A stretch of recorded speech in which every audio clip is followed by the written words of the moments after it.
Did you know Charlotte Mason believed that composition didn't need to be taught? In fact, she thought we would diminish children's natural gifts by too much instruction in this subject.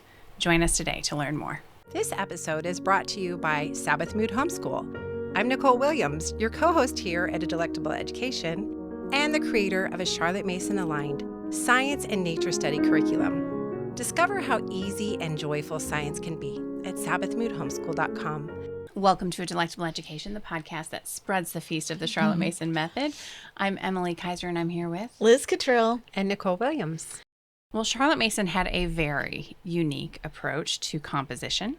She didn't think we actually needed to teach children how to organize their thoughts or give any formal instruction in composition until the very highest form level, so upper high school. But that does not mean that children don't do any writing or really learn the skills needed, right? Quite the opposite.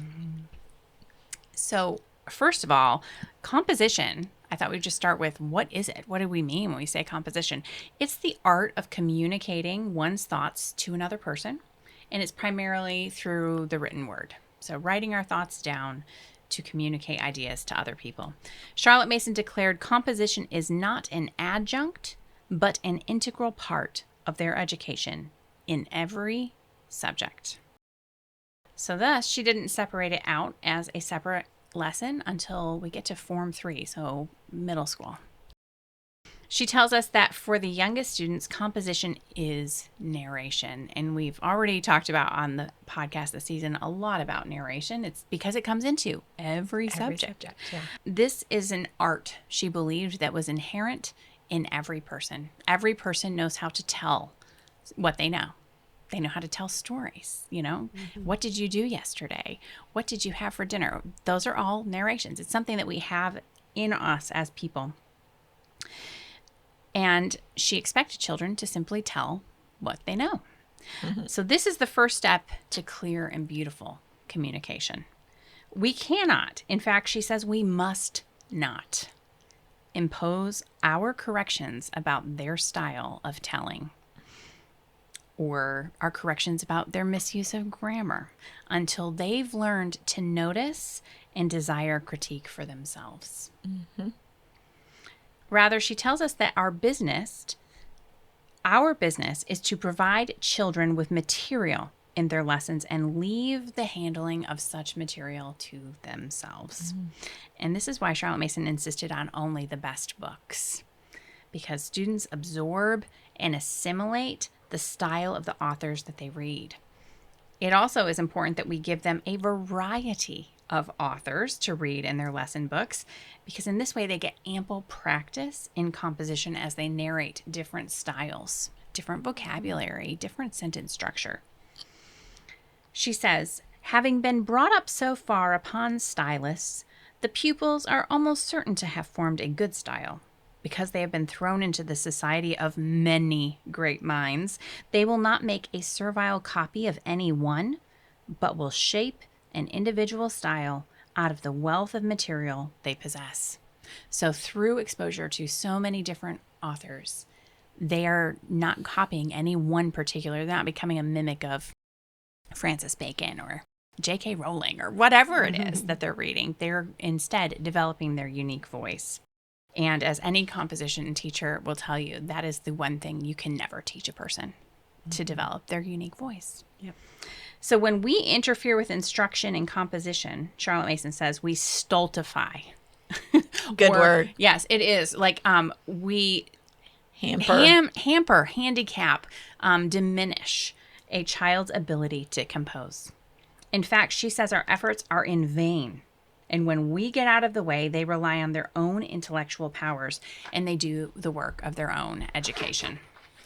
Therefore, we see that narration is not simply the power to learn, which we've often referred to, right, to take things and put them in our long-term memory, to absorb facts and ideas, but is simultaneously the process by which people learn to express themselves, their ideas and opinions with clarity in their own individual voice.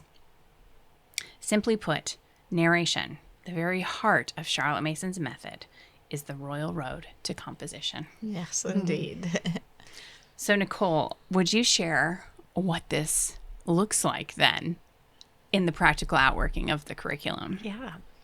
So one of the things I think is interesting is that the Form 1 student, Charlotte Mason tells us that they are totally adept at narrating, but what they mostly do before they start school is narrate what they want to tell, their own little stories, what happened here and there. And now in Form 1, we're asking them to pay attention and narrate Bible and history, nature, lore, literature, everything. And so there is a whole level of skill going on there, and we are actually teaching them what it means to narrate in those early age. They're absorbing rhythms of poetry and good writing from the books they hear, and like you said, with no explicit composition instruction at this time. But they can still express themselves with their own particular, I mean, if we have multiple students, we see it. They're particular. There was only one Bible that she really wanted them to speak it in the language of That was the only Bible subject. lesson. of the Bible lesson, right? But they're still picking up, like you said, they're still picking up all those stylists that Charlotte Mason called him. So in Form 2, that's grades 4 through 6, that is when written narration begins in earnest. I say in earnest because it's hopeful that towards the very end of Form 1, they may be able to start doing one written narration a week. But Or write part and tell the rest. Yeah. There's we never want the real hard transition, but You've written nothing. Now you're writing everything. everything. Yeah, exactly. And even in Form 2, we do see a transition between we're going to write one thing a week, and now we're going to write 2 things a week, and we're going to get all the way to the other side of Form 2, and we're going to write 2 every day. 2 every day, you know. So there's a transition that happens across those 3 years. But there's other things that are going on too, because the act of setting words on paper calls for care with handwriting, spelling, and grammar, even though those mechanics are taught in a separate lesson completely. So here too, the variety of readings feeds the writing. And now instead of simply retelling maybe a scene from Shakespeare or just retelling, the student might be asked to tell about one of the characters, or they might be asked to compose a letter, or write a verse in the meter of the poem they've read. So there's a little bit more being asked of them here. Then in Form 3 and 4, so that's grades 7 through 9, composition time is devoted to writing in many forms. We have essays, letters, ballads, dialogues, scenes for play, again, still drawing on the terms reading and current events at that point. But here is where we see our first bit of instruction, and it is they can learn scansion. That is the practice of analyzing the rhythm and meter of verse, which strengthens both their understanding and their own attempts at poetry. So they've got to understand the poems they're reading to be able to write in that style if they're asked to, which they will be asked to. Yes. And by now they've had years of habit producing the thought, the orderly narration, so they can tackle more of these kind of creative letter writing and things like that, or analytical assignments. Okay, then in Form 5 and 6, so this is grade 10 and 11. And 12. And 12. I don't know why I left that one off. The student is ready for a small measure of direct instruction in composition. Here, Charlotte Mason says a point or 2 of guidance, like on a single paper. Never so much that the student's natural style is stilted, like you said, so we have to be very careful here. But older students might write editorials, précis, or speeches. They might engage in debates, saw that rarely, but it was there some, or take on more abstract topics, because their education has kept them really in constant contact. You know, we've been just finished up citizenship and literature and looking at the type of things they were reading at that point, the quality of that material. They have a storehouse of ideas and vocabulary that they can really just put into place at that time. So really, the aim across the years is not simply just to produce children who can write. You know, it's not like that, though it does happen. That happens. But the true goal is cultivate thinkers who can really write living words, just the way we want them to read living books. Now they're even able to write in that way. So there's hope for future writers. Yeah. So what big objections do people have about Charlotte Mason's method of teaching Well, I composition? maybe say this in every subject, but I think the idea of teaching someone else how to write original compositions is pretty daunting, It don't is, you think, yeah. to most teachers? And it's not because the act of writing is difficult, but you cannot teach someone how to think, and let alone what to say about what they think. And Charlotte Mason said there was no course she doubted for any author of note who had ever been instructed in the art of writing. It came naturally to them. And that's why she said, as you alluded to, no snakes in Ireland. That was her famous Yes. quote about writing. It's so interesting because I think for those of us who aren't confident in our writing ability, the thought of teaching another, it's terrifying, right? Like we don't know what we're doing. Because we don't know how to Yes, do it and ourselves. for people who are good writers, it's probably equally because they're probably looking back and going, well, I don't know how I learned to write because, I just Yeah. did. I always loved to write, but when it came to my own children's papers that they would show me, I would be just absolutely clueless as to how to help them How out. to help them improve. Yeah. Yeah. And I think this is when we tend to panic and go out and try to find some program that's going to help, where we can't. And I think we need to forget about any curriculum that trains them in a robotical, is that a word? Method of writing, that in which they're just basically mimicking a certain pattern or style. We had an editor friend who lamented she got a lot of submissions from homeschooled students, and she could always tell, Which program, program they've been had trained to write. in, and just they're going to be not good, like shoes. Yeah. And you guys have both brought up, that it comes down to the books, to the reading. Charlotte Mason said, people who do not read do not think. It's pretty blunt, don't you think? And she said, you cannot write what you think without thoughts. And children acquire this ability gradually over the school years. And she was always kind, I think, and helpful to children to present them with literature to think about.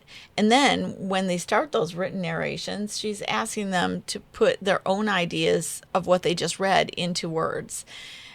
In other words, they have something to write about. They aren't having to concoct something out of their brain, out of nowhere. And they do this orally in Form 1. They continue to do orally, but this is where they're really learning this skill. They are learning to speak in a coherent way. I think the biggest challenge for teachers is to have the patience that you need to allow them to acquire this skill very slowly, day after day, year after year. And the beauty of narration is that it's the person's own personality, like you said. Everybody's oral narrations are different, and because every person has his own way of shaping his thoughts into words and expressing them. And that is what composing is in writing or composition of any kind. You have to know what you're going to write about, but then figuring out how you're going to say it is the big challenge. Yeah, it's just like I think about nature study or grammar, which is composition adjacent, and we'll be discussing that later on. Charlotte Mason was adamant we don't tell children all the botanical names or, give them all the scientific terminology of what they're seeing in nature study because they need exposure and familiarity with the thing itself, right? And the same with grammar. She didn't believe in starting that until 4th grade for a very sound reason because they needed a lot of experience with words and reading words and noticing punctuation. And I just think of my 2 sons who love grammar because they weren't forced to do it they're not dissecting things. And it's the same.